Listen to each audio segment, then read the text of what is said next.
Bien, antes que nada, primero les pido que por favor cuando ingresen al Zoom pongan sus nombres. Vieron que uno cuando ingresa siempre ingresa con la cuenta, la cuenta de Google y a lo mejor ingresa con el nombre de otra persona porque ingresa por... Les pido por favor que pongan los nombres, así yo ya sé quiénes son. Eso una. Segundo, eh, acordémonos que las clases son a las 18, ya son las 6:10 y después nos van a quedar cortas. Tratemos de estar atentos. Yo, por lo general, vieron que siempre les aviso un ratito antes. Hoy terminé más tarde con los chicos del grupo anterior, así que no les podía avisar porque estaba en la clase, pero acordémonos de eso. No hace falta que me avisen si no se van a poder conectar o no, no pasa nada, ya saben que las clases las pueden ver después. Siempre, siempre les recuerdo que lo ideal es conectarse para cualquier duda, cualquier cosa, obviamente consultarlo ahí acá directamente en la clase. Les vuelvo a repetir lo que les puse hoy también en el grupo. Bueno, ya saben que el video de hipotiroidismo, no sé qué pasó, me aparecía falla, lo ponía a reproducir y no se veía absolutamente nada, así que bueno, por eso, como les puse hoy en el grupo, vamos a utilizar el video también de hipotiroidismo. Se lo van a encontrar con una fecha totalmente diferente, que no es la del viernes pasado. También van a estar presentes en ese video compañeros que ya terminaron, pero bueno, el tema y el desarrollo es exactamente lo mismo, así que bueno, aprovechamos ese video que ya está, que está ahí en el aula. Yo les iba a grabar un video, pero me pareció que era mejor compartir, aprovechar ese video precisamente por alguna consulta o alguna pregunta que hacen los compañeros, que siempre está bueno tener una consulta de los demás. Hecha esta aclaración, vamos a ver el tema de hoy. El tema de hoy obviamente es diabetes. Quizás es bastante, o sea, dentro de lo que es patología del sistema endocrino o metabolismo, es mucho más frecuente que hipotiroidismo. Toda, digamos, la parte de diabetes, seguramente ustedes conocen a alguien que tiene diabetes o lamentablemente alguna vez a lo mejor les toque a ustedes, espero que no, porque es muy molesta, pero bueno. Realmente es una patología muy, muy frecuente y en la farmacia también. Todos los días se van a encontrar con gente que va a comprar medicamentos específicamente para la diabetes. Ahora en esta primera reunión lo que vamos a hablar un poco es de qué se trata. ¿Qué es la diabetes? Y cuáles son los síntomas, por qué ocurren, y obviamente en la segunda parte ahí sí vamos a hablar un poquitito más de lo que es la parte de farmacología. Así ya con esto cerramos toda la parte de metabolismo. Y recuerden que la semana que viene, obviamente sí, ahí vamos a hacer un repaso general de todo esto, de la parte de metabolismo que estuvimos viendo. Pero bueno, básicamente tenemos que tener en cuenta que la diabetes en sí, creo que hay varios tipos, pero básicamente e independientemente del motivo por el cual se produzca, tenemos lo que se conoce como una hiperglucemia. ¿Y qué es esto? La hiperglucemia o hiperglicemia no es otra cosa que el aumento de la cantidad de glucosa en sangre, azúcar en sangre, como la gran mayoría de las personas lo conocen. Ahora, ¿Qué es esto de tener alto, de tenerlo normal o no? ¿Y por qué? ¿Y qué es lo que pasa? ¿Y por qué ocurre? Nosotros tenemos que tener en cuenta que la glucosa es uno de los principales nutrientes que nos brinda la energía. Vendría a ser como la nafta de nuestro cuerpo. Sin nafta un auto no puede funcionar. Bueno, nosotros sin glucosa funcionamos, pero funcionamos medio así a desgana. ¿De dónde se obtiene la glucosa? Precisamente de los alimentos que nosotros consumimos. Pero, obviamente, para poder llegar a cada una de las células de nuestro cuerpo, donde la célula obviamente lo va a utilizar como fuente de energía, primero se tiene que absorber en el sistema digestivo, pasar al torrente sanguíneo, y el torrente sanguíneo lo va a distribuir y lo va a llevar hacia todas las células de nuestro organismo. Entonces,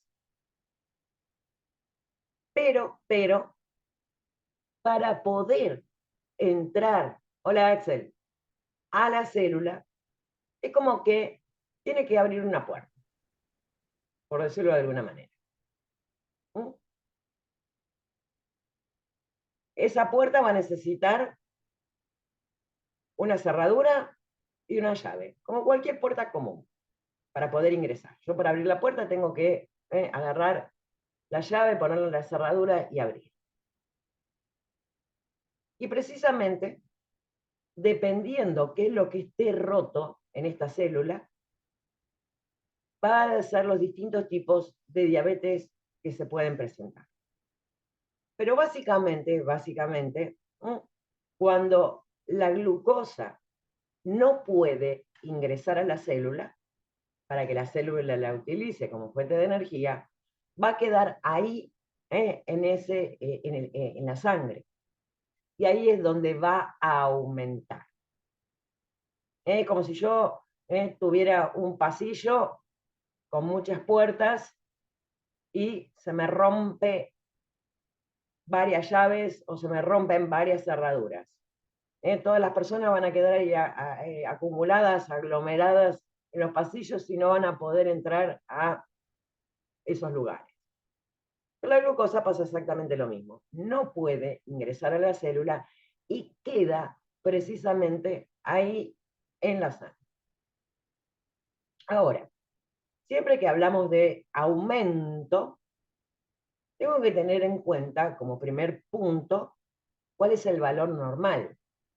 Porque si yo no conozco cuál es el valor normal, no puedo decir si está aumentado, está disminuido o está normal. Entonces, vamos ahora a usar nuestro pizarrón y vamos a ir anotando un par de cosas. Entonces, vamos a ver que el valor normal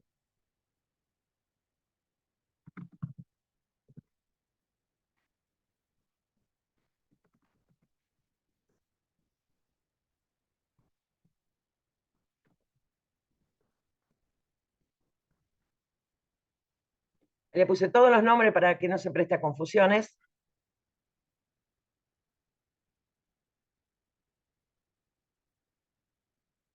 Es entre 70, pero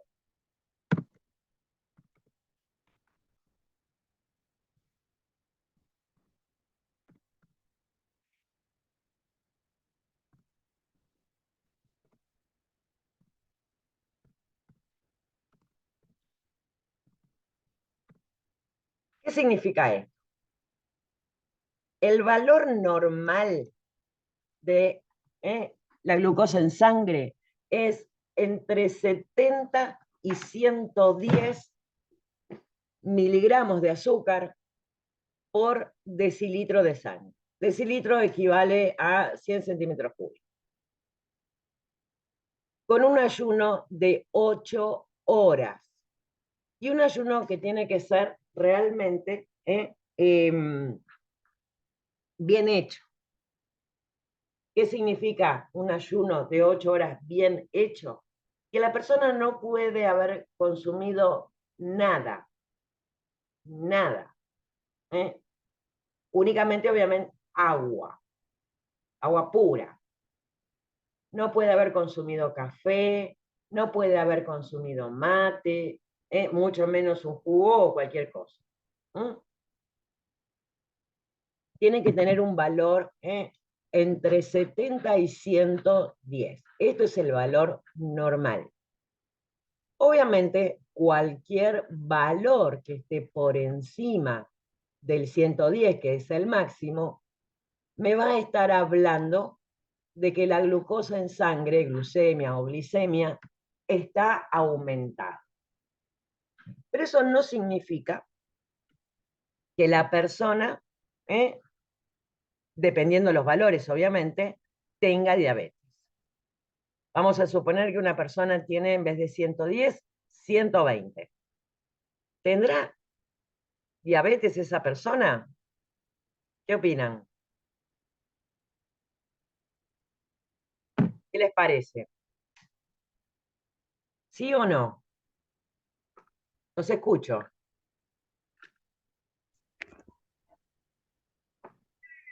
Yo creería que no, es muy poquito, la diferencia es apenas. Exacto. Ahora, si yo digo que esa persona con 8 horas de ayuno tiene 300, Sí, ahí sí. ahí sí. Entonces, obviamente, este aumento de la glucosa en sangre tiene que ser un valor muy alto o tiene que estar en forma repetida. Entonces vamos a poner así, en forma repetida o un valor muy alto.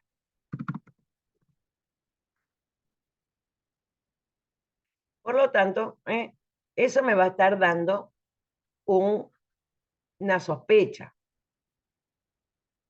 Otro valor que se suele tomar en cuenta,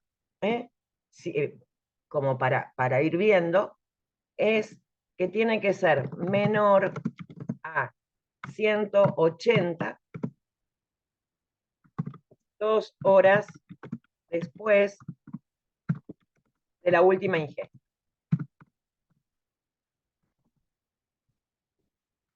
O sea, después de la última vez que comí algo, y de la misma manera, en esas 2 horas que fue, o sea, vamos a suponer que terminé de almorzar a la 1. Y desde la 1, 2 horas después, 1, a las 2, a las 3, el valor está por encima de 180, ahí también tengo una sospecha bastante importante. Si está por debajo, no. Ahora, también en esas 2 horas, para que sea una medición correcta, obviamente no tengo que haber consumido nada. Vuelvo a repetir, ni mate, ni café, ni nada. Incluso masticar un chicle sin azúcar puede aumentar la glicemia sin que... Si no estoy consumiendo nada de azúcar, no importa. También la puede aumentar. Obviamente nosotros en la farmacia no vamos a hacer diagnóstico, pero es interesante conocer todo esto, porque como les decía antes, la diabetes es una patología bastante frecuente. Me acuerdo cuando a mí me diagnosticaron, me hicieron este control, ¿no? Bueno, estaba en ayunas, había ido a consultar al médico, el médico dijo, bueno, vamos a hacer un análisis de sangre, y digo, no, digo, pero no estoy en ayunas, no importa, vos no te preocupes. ¿Saben cuánto me dio? 600 y pico. O sea, como que estaba hasta las manos, ¿no? Con ese valor. Ahí no había ninguna duda. Estaba muchísimo más alto que 180, y ni hablar de 110. Ahí obviamente no había ninguna duda que había una diabetes. Sí, tal cual, esa carita, Vero. Bien, ahora vamos a ver precisamente cuáles son los tipos de diabetes y por qué se produce cada una de ellas. Tenemos lo que se conoce como diabetes DBT, en la abreviatura, 1, en la cual hay un déficit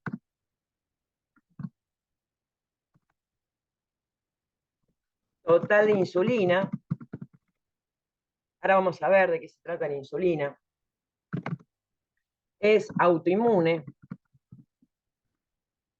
o sea que el mismo sistema inmunológico destruyó a las celulitas del páncreas que precisamente producen la insulina. Y por lo tanto, si hay un déficit total de insulina, ¿con qué se les ocurre que va a ser el tratamiento?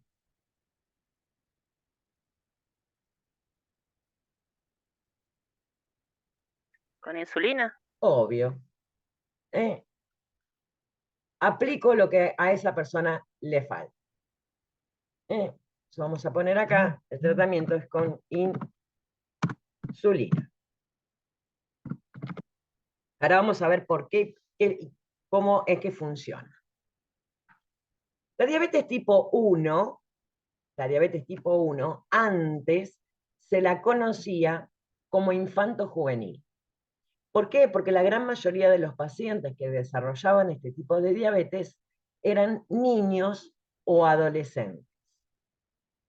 Pero resulta que después también se dieron cuenta que también había adultos que tenían este tipo de diabetes, que era autoinmune y que también tenían un déficit total de insulina. Entonces, ese nombre de infanto juvenil se sacó, ahora después se la llamó insulino dependiente, porque la persona necesita sí o sí aplicarse insulina. Y también se descubrió un tipo, como un subtipo, que se la conoce como LADA. Esto significa diabetes autoinmune latente del adulto. Es exactamente igual que la otra, que la anterior, pero la diferencia es que los pacientes, vamos a poner también autoinmune, en adulto, déficit también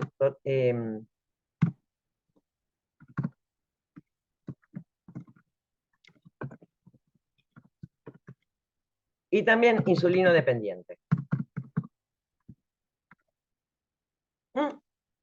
Es como un subtipo. La única diferencia que hay entre la diabetes tipo 1 y el LADA es la edad de presentación de la enfermedad. Y obviamente, y por lógica, el tratamiento también va a ser con insulina. Después tenemos lo que se conoce como diabetes tipo 2. Acá, que también se la conoce como resistencia a la insulina. Donde el problema acá no es que falle la producción de insulina. Insulina hay. Pero para poder entender un poquitito qué es esto de la resistencia a la insulina, antes de continuar, vamos a ver una pequeña cosita que es Vieron que yo les había dicho que para que el azúcar que estaba ahí en la sangre pudiera ingresar a la célula, necesitaba abrir la puerta. Y para poder abrir esa puerta, necesita una cerradura y una llave. Todas las células de nuestro cuerpo, excepto algunas, tienen esa cerradura. En este caso, obviamente, se va a llamar receptor. Ese receptor, vamos a hacer un dibujito del receptor, algo parecido, tiene la insulina, se une como si fuera una llave, y esta unión de la insulina con su receptor precisamente permite que abra la puerta de esa célula y la glucosa que estaba en la sangre ingrese. Bueno, acá el problema no es la falta de insulina, sino que el defecto está acá en el receptor. Lo que está dañado es este receptor. Yo tengo la llave, pero si está rota la cerradura, tampoco voy a poder abrir la puerta. Como si yo tuviera este receptor, así rotito. Vengo con la insulina y como tiene una forma diferente, no entra. Y al no entrar, no poder unirse, nunca me va a abrir la puerta. Por lo tanto, en cualquiera de las dos circunstancias, porque no tengo la llave o porque tengo rota la cerradura, o no tengo insulina, o tengo el receptor para la insulina dañado, el resultado siempre va a ser el mismo: el aumento de la glucosa en la sangre y que la célula no va a recibir precisamente la glucosa que necesita para utilizarla como fuente de energía. Obviamente este tipo de diabetes ya no se va a tratar con insulina, porque insulina la persona tiene. Tampoco le podemos cambiar a una puerta. ¿Qué hago? Llamo al cerrajero y le cambio la cerradura y listo. Nosotros no podemos cambiar los receptores, imagínense, a cambiar los receptores de todas nuestras células es imposible. Entonces aplicamos un viejo truco que vendría a ser como ponerle un lubricante a esa cerradura para que la llave haga un poquito de juego. Entonces, obviamente, el tratamiento va a ser con fármacos que se denominan hipoglicemiantes orales. Hipoglicemiante es hipo, bajo, glicemiante, que baja la glucosa en la sangre, y se los denomina orales porque se toman vía oral, son comprimidos, a diferencia de la insulina que se inyecta. Pero los dos cumplen la misma función: disminuir la glucosa en la sangre. Este tipo de diabetes antes se la conocía como del adulto mayor, así como la otra era infanto-juvenil, a esta se la conocía como del adulto mayor. Otro término que se descartó, porque también se descubrió que podía haber este tipo de diabetes en personas jóvenes y que muchas veces estaba relacionada con el sobrepeso. ¿Qué es lo que ocurre con este tipo de diabetes? La insulina la produce el páncreas. Vamos a hablar un poquito cara a cara. La insulina la produce el páncreas. Cuando el sistema inmunológico lo destruye, obviamente no me va a permitir fabricar más. Por lo tanto, no tengo. Cuando el problema es en el receptor, lo que hace el páncreas es producir una mayor cantidad de insulina. ¿Para qué? Al tener más, capaz que, qué sé yo, tengo, qué sé yo, en vez de una llave, tengo 10 llaves, bueno, alguna va a funcionar. Ese páncreas va a estar trabajando horas extras sin cobrarlas. Así que en algún momento ese páncreas que está trabajando de más, porque tiene que producir una mayor cantidad de insulina para tratar de contrarrestar eso, en algún momento va a decir, va, no trabajo más. Y muchas veces la medicación no alcanza. Entonces, en estos casos, en la diabetes tipo 2, muchas veces también se tiene que complementar el tratamiento con el uso de insulina. Y en este caso, y lo vamos a poner en nuestro cuadrito en el pizarrón, a este tipo de diabetes, cuando ya tiene que utilizar insulina, se la va a conocer como insulino requiriente. O sea, no va a tener que depender para su tratamiento de la insulina, pero puede requerir insulina precisamente para terminar de corregir lo que no puede corregir la medicación vía oral. Y tenemos un tercer tipo de diabetes,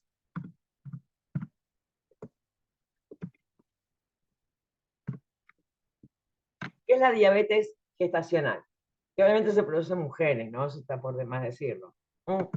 ¿Por qué ocurre la diabetes gestacional? Acá es por las hormonas del embarazo.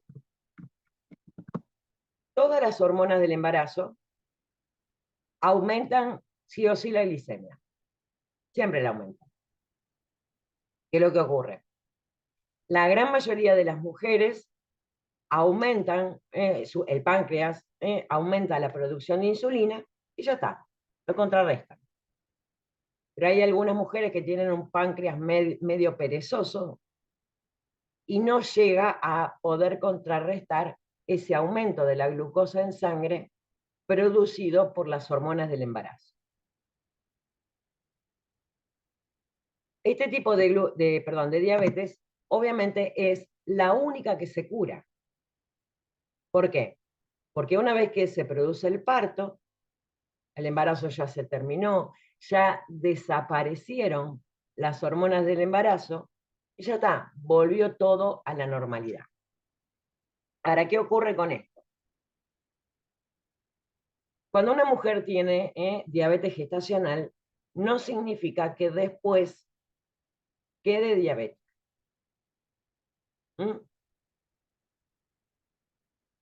Se terminó. El motivo por el cual estaba teniendo las glucosas altas, que eran las hormonas del embarazo, se terminó, ya está, se terminó.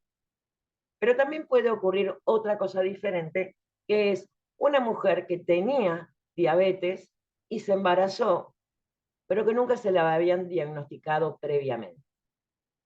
Obviamente, eso no es una diabetes gestacional, es una diabetes.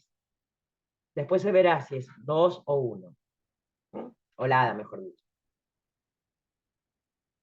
Si la mujer después del parto continúa con las glicemias altas, era porque ya tenía de antes la glucemia aumentada. O sea, ya tenía diabetes de antes y no se la habían diagnosticado. Y también tenemos otra posibilidad, que es una mujer que tenga diabetes. Perdón, me estoy hablando de algo importante. Acá, la diabetes gestacional, el tratamiento también es con insulina. ¿Por qué? Porque todos los medicamentos que se utilizan para el tratamiento vía oral, o sea, los hipoglicemiantes orales, no se pueden utilizar durante el embarazo, porque como efecto adverso producen malformaciones en el bebé. Por lo tanto, nunca se dan hipoglicemiantes orales durante el embarazo. Entonces, en el caso de que una mujer que tenga diabetes tipo 2, que está tomando hipoglicemiantes orales, durante el embarazo, también el tratamiento va a pasar a la insulina.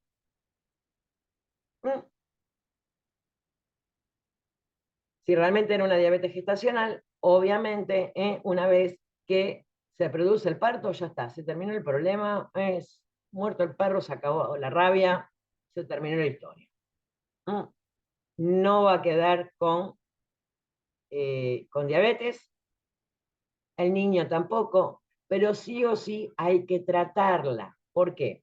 Porque en el caso de que no se trate la diabetes gestacional, ahí sí puede ocurrir desde una macrosomía, o sea, un bebé recién nacido de entre 6 y 10 kilogramos, las que son mamás, imagínense un bebé de peso normal, 2,5 kilos como mucho, tener un bebé entre 6 y 10 kilos, pobre mamá, ¿no? Pero también hay casos más graves en los cuales obviamente el bebé puede fallecer. Entonces hay que tratarla sí o sí. Ouch, tal cual, Vero, ouch. Por lo tanto, y todas las que son mamás saben muy bien que el primer análisis que le piden el obstetra es un análisis de sangre. Cuando la primera visita al obstetra, o sea, cuando ya se diagnosticó el embarazo, lo primero que les pide el obstetra es un análisis de sangre, precisamente buscando a ver que no haya algún problema de diabetes gestacional. E incluso porque en el primer trimestre, en el primer momento, tampoco se va a diagnosticar. Tiene que pasar un tiempito para que esas hormonas empiecen a hacer barullo. Si, digamos, el análisis de sangre, que ya se sabe que es trimestral. En los 3 trimestres hay que hacer un análisis de sangre. Obviamente en el primer trimestre va a ser para descartar la preexistencia ya de una diabetes. Bien, yo quería hablar un poquitito también de lo que es la clínica. No nos va a dar el tiempo ahora porque queda 1 minuto 30 de reunión. No vamos a llegar a ver la parte clínica. Así que bueno, lo vamos a ver sí o sí en la segunda reunión. Y en el caso de que no nos alcance el tiempo, para poder ver toda la parte de medicación de la diabetes, obviamente lo veremos el viernes que viene. Pero es un tema que realmente, sobre todo la parte de medicación de la diabetes, es muy importante desde la farmacia, así que eso es un tema que sí o sí tenemos que ver. Bien. Corto ahora la reunión porque ya me está así, el relojito me está haciendo así, que queda menos de un minuto, menos de un minuto, menos de un minuto. Vamos a cortar la hora, esperamos como siempre, y estén atentos, así ni bien les mando el mensajito que ya podemos volver, entramos todos rápido. En un ratito nos vemos de nuevo.